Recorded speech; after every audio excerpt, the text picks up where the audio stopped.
حدیث مبارک کې راځي وای کم مسلمان چې د شپې اړخ بدل کو یا اچانک سترګې کولاو شوې یا خپل قضای حاجت ته راپاسېدو خو سترګې وغړېدې او په دغه ټیم کې د نور څه کار ونه کړو ډایرکټ یې دغه دوه کلمات وویلې کوم چې ما تاسو ته وښودل نو په دغه ټیم کې چې دی د خپل رب نه څه غواړي کومه دعا دی کوي الله به ورته قبلوي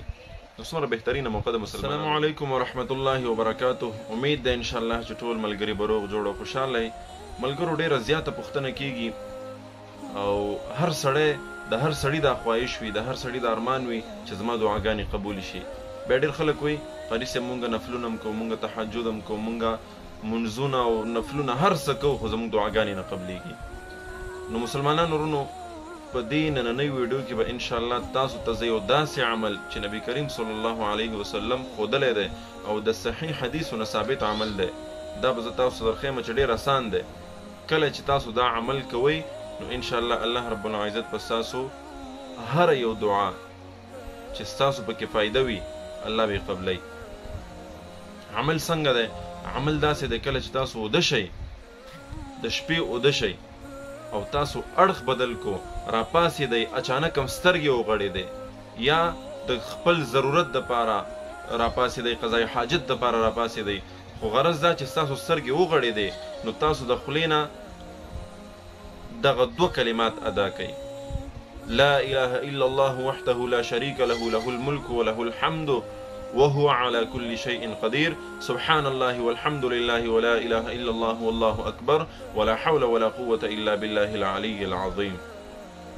حدیث مبارک کې راځي وای کم مسلمان چې د شپې اړخ بدل کو یا اچانک سترګې کولاو شوې یا خپل قضای حاجت ته راپاسېدو خو سترګې وغړېدې او په دغه ټیم کې د نور څه کار ونه کړو ډایرکټ دغه دوه کلمات وویلې کوم چې ما تاسو ته وښودل نو په دغه ټیم کې چې دی د خپل رب نه څه غواړي کومه دعا دی کوي الله به یې ورته قبلوي.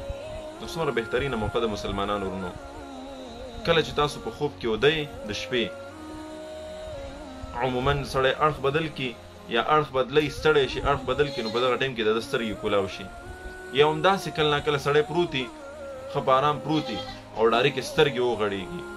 یا سړی قضای حاجت ته راپاسي خپل ضرورت پوره کوي یا تږی شي اوبه څکي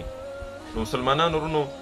نور کله چې تاسو راپاسېدئ نو ډایرکټ به تاسو خپل ضرورت پوره کولو نن نه پس داسې کوئ چې سترګې م غړېږي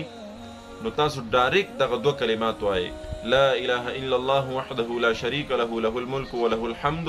وهو على كل شيء قدير سبحان الله والحمد لله ولا اله الا الله والله اكبر ولا حول ولا قوة الا بالله العلي العظيم. دا کلمات وایئ دې نه پس تاسو چې د خپل رب نه څه غواړئ انشاءالله الله به درکوي. کومه دعا چې تاسو کوئ الله رب العزت به ضرور قبلوي.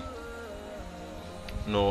هغه خلک چې به بار بار ویلي چې قاري صاحب زموږ دعاګانې نه قبلیږي موږ هر یو عمل کوو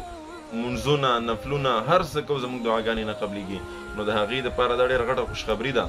چې دغه مختصر عمل وکړئ الله به ستاسو دعاګانې قبولې کړي. الله رب العزت دی او تاسو ټولو چې څومره دعاګانې دي د زړه څومره شرعي حاجات دي الله دې د ټولو مسلمانانو پوره کړي او الله دې زمونږ ټولې هغه دعاګانې چې زمونږ پکې د دې دنیا او د هغې دنیا فایده ده الله یې د ټولو قبول او منظوري کړي. السلام علیکم ورحمت الله وبرکاته.